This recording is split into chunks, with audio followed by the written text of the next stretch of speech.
Hey everybody, welcome to Coming Down. This is Matthew. I'm here with Nathan. Hey guys.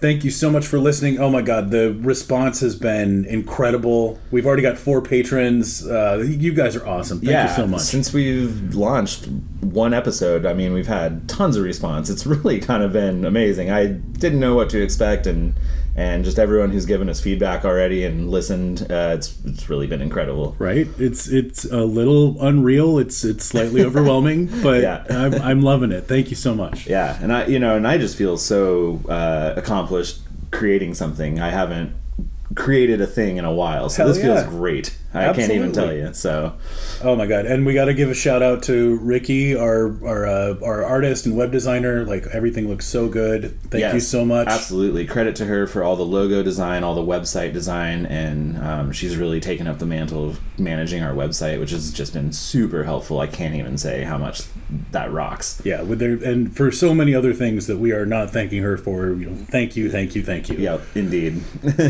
And do you want to give a shout out for the intro music? Oh yeah, so whatever.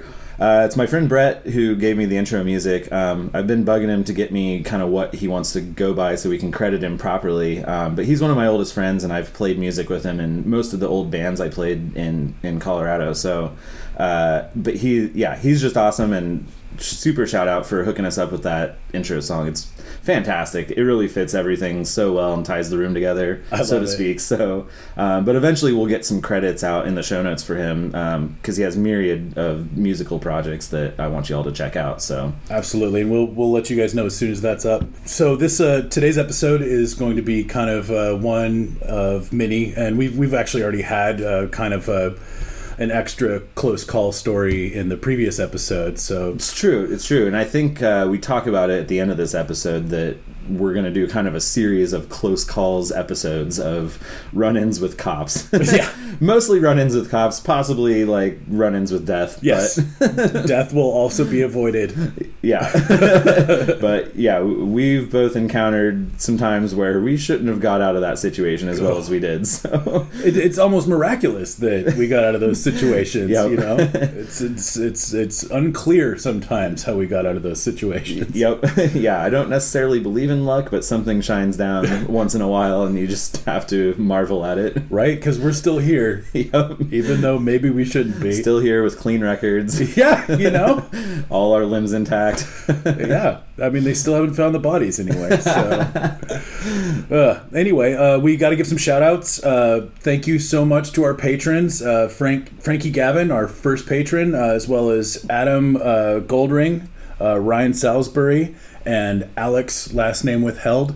You guys rock. Thank you so much for your pledges. Yeah, I can't believe we have 4 patrons in our first week. This is crazy. It's pretty insane. So thank you guys. We cannot thank you enough. You will find your names enshrined forever on our friends page. You can go check that out as soon as you want.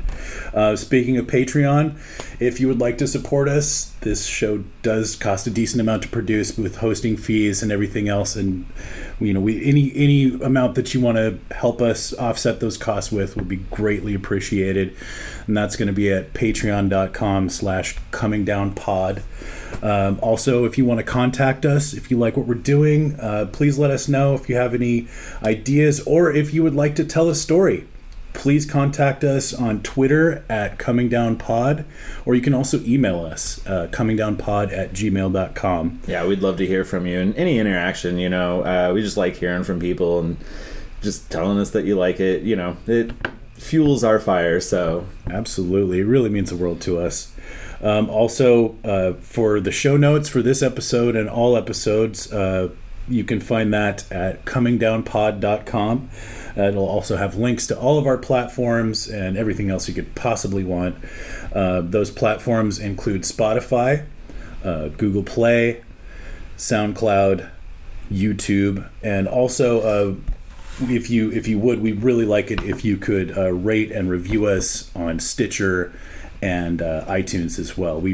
That really helps us out with visibility, and we really appreciate it. Yeah, those platforms really like it when you get rates and reviews. So if you got a minute, go do that. And if not, that's fine.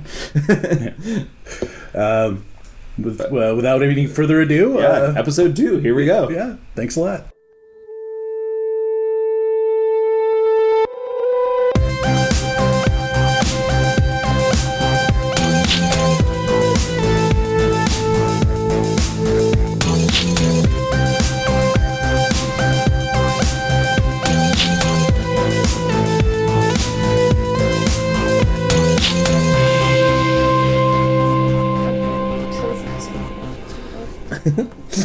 It's like, what's this? Like, Oh, yeah. hokey thing. What's this?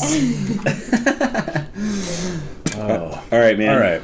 So, yeah, I mean, we'll set the stage for you.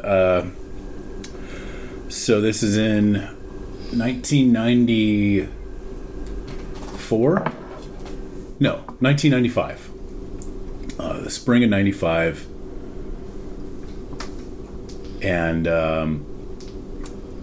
yeah, so I'm in high school. It's the spring of 95. I'm a junior, I When did believe. you graduate? Yeah, I graduated in 96. So, yeah, I was a junior. Oh, wow. Okay. And I had some LSD in a pill bottle. Like, didn't have a label on it, just like a little prescription pill bottle. And I forget where I'd gotten it, but Paper? it was paper. It was, but it was printed. It wasn't just some blotter. You know, it was like some fancy paper. And I think they were like rainbow pyramids or something like that. It was some good acid. And well, dude, and I mean, this will come up over and over again, but there is the undocumented acid boom of the mid '90s. Oh yeah, which I'm super jealous of you being 4 years older than me, because like you were in the prime time to experience that. I was just a little too young, so I was catching the like final trickle of the acid as it was coming out, and was doing it when I was 15. So like, so like I got in there at the wire. Yeah, but like I mean, I'm 16 in this picture. So totally. I mean, like it's definitely like the heyday. So yeah, I mean, acid boom of the 90s was legit. And yeah, man, there was so much good acid in the 90s, and like it's weird. Yeah, Duncan Trussell, the comedian, talks about this on his podcast a lot too. Yeah, man. I mean, like, there's some cool YouTube videos too of the lady who was kind of like the stripper girlfriend of the guy who had the missile silo in Kansas. His name was Picard. Oh yeah, okay. And like he's kind of credited with being the impetus behind all that, but also I believe a large part of it is just Jerry Garcia dying. And all of those deadheads having nothing to do. Right. So they needed a place to land and an occupation, which, you know, they already know how to sell acid. Right. And they know where to get it. So that's super true. That's why all of a sudden all this LSD that was just kind of in the floating culture of the deadhead. Well, and just moving along that tour. Yeah. It is instead like all these hippies are just settling up in different places. Right. And then just start funneling it around the country that way. Yeah, I mean, string cheese wasn't really that big at that point, and a lot of deadheads still hated fish. Right, yeah, because a lot of people didn't hop on the fish tour. Yeah, and like fish tour was actually still pretty small at that point, if I'm not mistaken. Like 95, it was still kind of like an underground thing. Well, and fish was also bringing in kind of a newer breed of hippie too. Right, it wasn't the same thing as it wasn't the old tour. hat hippies. It was like it was some different kind of younger shit. Trustafarian kids. Oh, big time. Yeah. Yeah. And, you know, like, that's kind of what happened with Fish Tour is, like, you know, they would fly from the East Coast to the Midwest, and if you couldn't afford a plane ticket, you had to fucking scramble to keep up with them. You know, like, Dead Tour kind of slowly trundled across the United States, you know, and, like, you never got left behind. Yeah. But, anyway, so there's a lot of acid. Right. Had some acid in a pill bottle, and, I don't know why it was in my pocket per se, but I had some LSD just in my pocket at school for reasons. Smart. Yeah. You might need it. Yeah. I think I had plans to do something with it. I don't know if I was going to sell it or if I was planning on taking it that day. Like, I'm pretty sure there was a reason I had it on my person. Like, I wouldn't normally just bring drugs to school unless it was like a little bit of weed or something. Sure. You know, like, I always had a little bit of weed on me, but I'd never carried like a bunch of weed. Right. I always had the stash somewhere safe. You right. know, didn't want to be carrying weight. So. Right. Just the dime bag in your sock or whatever. Yeah, exactly. And so for whatever reason, I've got acid at school today, and that I believe that morning I'd stopped at like the gas station or whatever, and it was pretty unique at the time, being one that you had to go inside and pay. And like at the register I saw these fucking turbojet lighters that were brand new back then, and I was like, oh, that's kind of cool, I should get one of those. It was like $3 or $5 or something, I don't know. It was cheap enough for me to go, fuck it, Yeah. How can I not buy one of these? And so I've got this jet lighter, and I get to school. I've got my own car at this point, and there's an assembly, and I want to say it's first period. It's either first period or second period. Anyway, there's an assembly, and it's mandatory. Everybody's supposed to go. And I show up, and I'm just kind of standing in the back. I didn't actually get up in the bleachers because there was just, for some reason, there was a bunch of people just kind of standing on the side. And it's like, oh, well, okay, I'm just going to stand here and watch. And nothing was happening. Like, for whatever reason, they were behind and running late on whatever presentation it was. Yeah, so everybody's just kind of sitting there going, I'm bored, and like fucking, being bored teenagers. And so I realized that I had to poop. And the bathrooms inside the school are all from like the 60s or 70s, whenever the school was built. But just outside, and like really close to the gym that the auditorium is in, really close to the gym that the assembly is in, is the auditorium. They just built this new facility with like a band room and a choir room and a black box for theater, as well as this big auditorium with catwalks and light rigs and soundboard. It was tight. Yeah, and you were a theater kid, so that was awesome. Oh yeah, and it had brand new bathrooms. So nice. Drop a deuce. That's the place to do it. Oh yeah. And so I was like, well, this assembly is obviously bullshit. I don't care. I'm just going to go take a dump out in the auditorium. So I go out there and I do my business, and I'm sitting there and like I'm going to pull up my shorts, and I realize that I've got this lighter in my pants. And I'm like, oh, cool. Fuck it. Let's test it out. Let's burn a little piece of toilet paper. Why the fuck not? I just want to see how well this lighter works. Sure. And so I fucking start it up. I burn the corner of a piece of toilet paper. I mean, it lights on fire right away. And I'm like, Jesus, what am I doing? This is an open flame inside the building. And I fucking immediately throw it into the toilet. Uh-huh. So it goes out. Oh, no, that's not true. I stomped it out. That's right. I threw it on the floor and I fucking stomped it out. And then I picked up the burnt piece of toilet paper and I threw it in the toilet and flushed it. But there was still like some little tiny residue, fragments of like black ash on the floor. Uh-huh.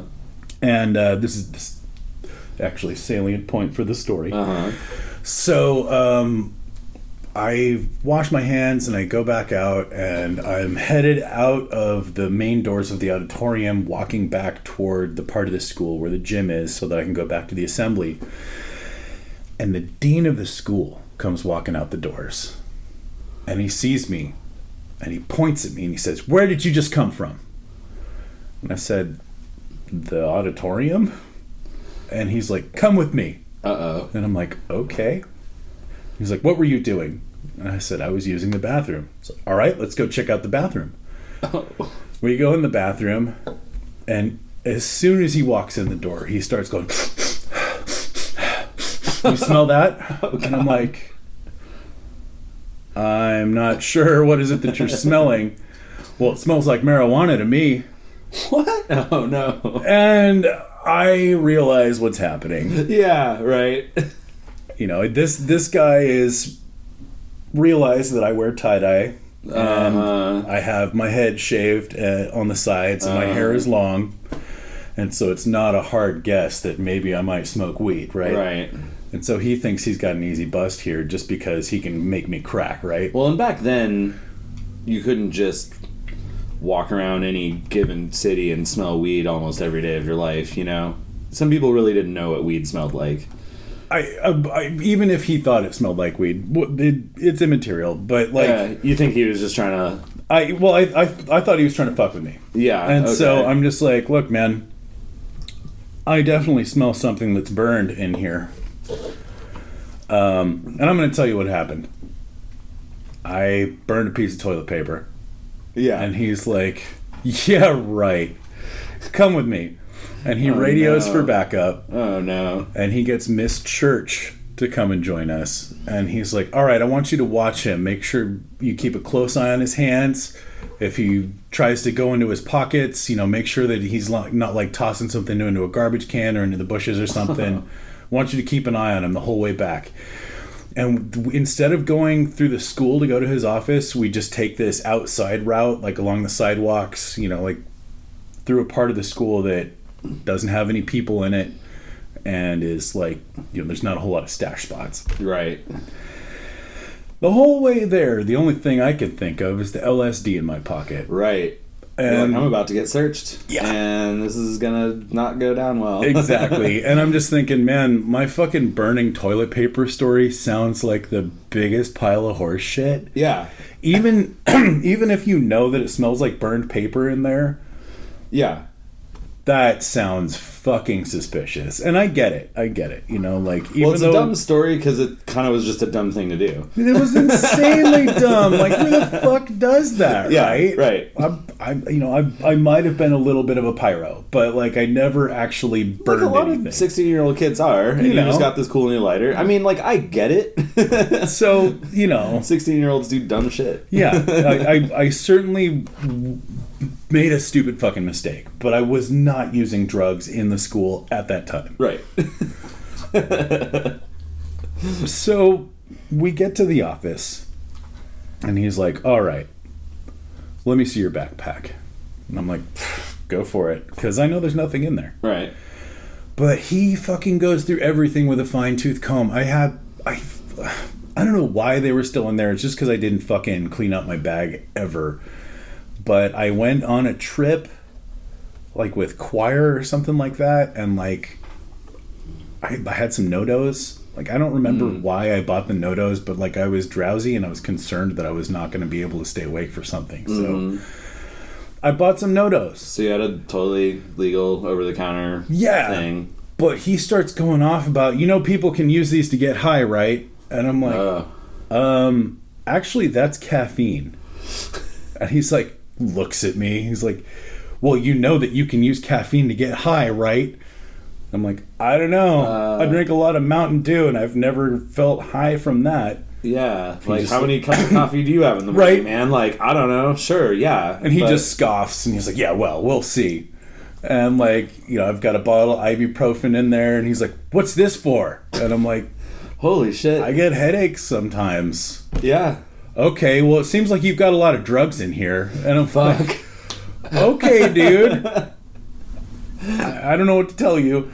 And so then he's like, all right, empty out your pockets. And so I get everything out of my pockets except for the torch lighter and the acid. And I put the torch lighter on his desk. And I'm like, that's what I lit the toilet paper with. And he's like, okay. Now pull out your pockets. Oh, no. So I reach in, and I get the container of the pill container right into the palm of my hand. And I grip the fabric of my pockets between my thumb and my forefinger with the pill bottle palm. So you stashed it. And it wasn't too big that you could palm it in there? It kind of was, but I just had my hand angled so that like the naked end of the pill bottle was pointing towards a corner of the room that no one could see. Yeah. And just pulled out my pockets, and he's like, okay, now leave them there. Okay. And so I just put my hands down at my sides, still palming the acid, and Miss Church is looking directly at my right hand that has the pill bottle in it. She's not looking at anything else. Oh my God. She's just sitting there fucking staring at it. And I keep answering Mr. Dolan's bullshit questions. I cannot for the life of me fucking remember what he said after that, because it was just pure white hot fucking panic after that. Yeah, you're just running on adrenaline at this point. Yeah, I'm just like, when is she gonna open her mouth and ask to see what's in my hand, Yeah. And like, after an indeterminate amount of time, he says, okay, I guess you can put that stuff back in your pockets, but I'm keeping your lighter. Like, cool. And I'm like, fucking stick the acid back in and start grabbing all my other shit. I look at Miss Church, and she's just kind of looking at me over her glasses with one eyebrow raised. Oh, shit. Doesn't say a fucking word. You think she saw it? You think she knew? I think she had an idea. Yeah. But hated Mr. Dolan enough to be like, fucking whatever. Cool. Because I was being straight with him. Like, I wasn't I wasn't fucking doing anything wrong at the time. You weren't, yeah. I mean, aside from fucking starting an open fire in the school. But, I mean, like, I wasn't actually high, and she could tell. Yeah, sure. I think that was her deal, is she's like, man, if this kid's smoking weed, why the fuck isn't he lit right now? Yeah, you know? right. Because I was stone cold sober, and, Right. like, you know, dealing with him on that level. Holy and shit. so she's just like, man, if he's got something to fucking hide, like, whatever. Damn. I'm guessing. Like, I honestly don't know. That woman was an enigma to me. Like, I had so very little contact with her that, I don't know. She was just kind of like the fake school cop, because she wasn't actually a cop. She was just a lady who walked around busting people for shit, you know? Yeah.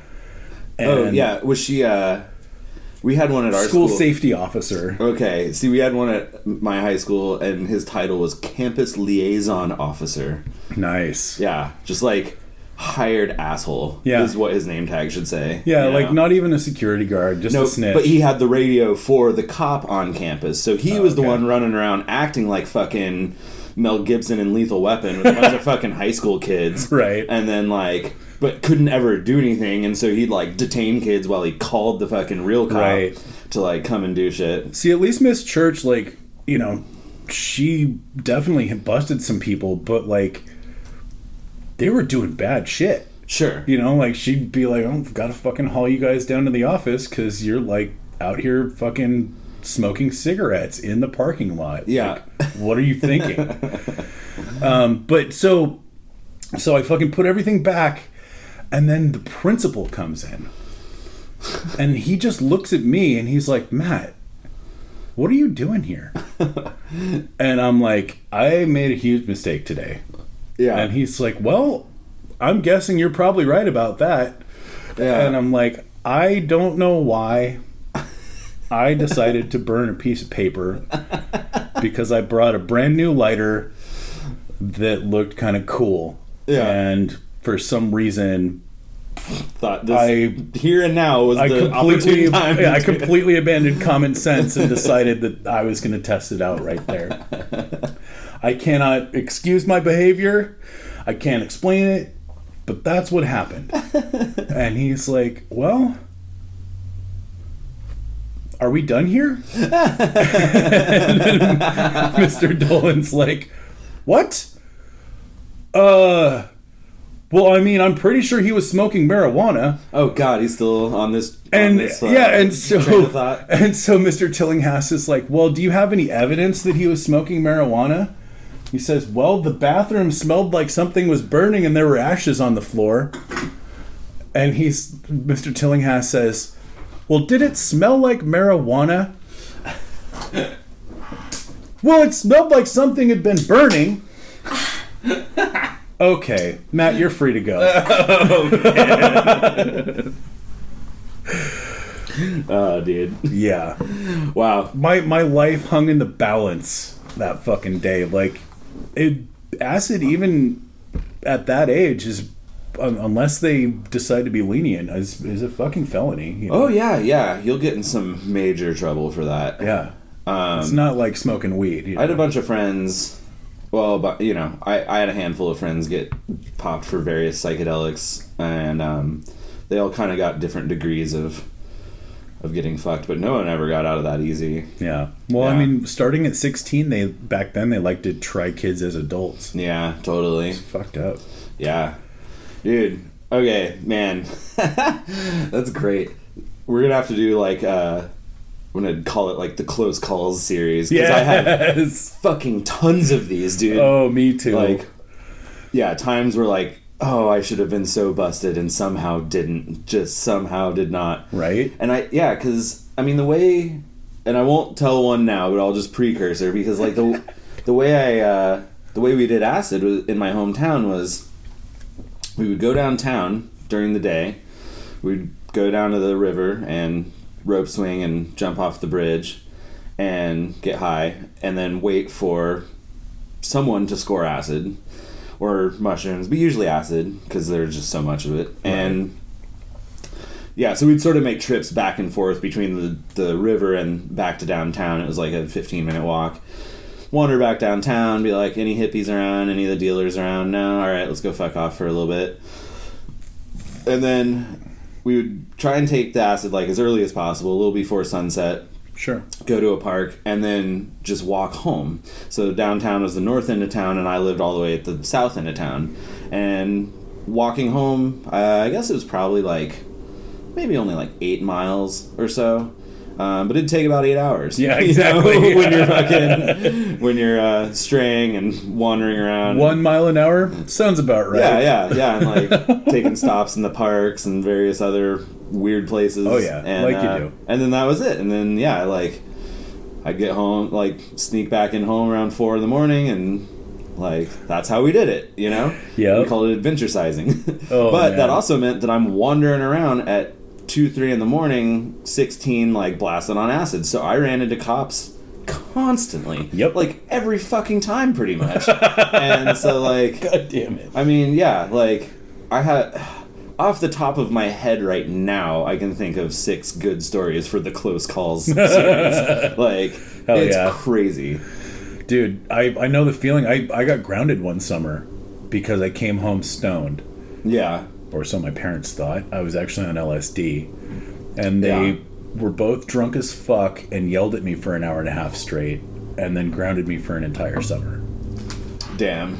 And so I still had at least a 10 strip of acid. And my friends were like, dude, just sneak out. We'll dose up. And I was like, hey, great, cool. Yeah. So, like, every Saturday I'd sneak out and we'd fucking fry all night. And my friends would take me home.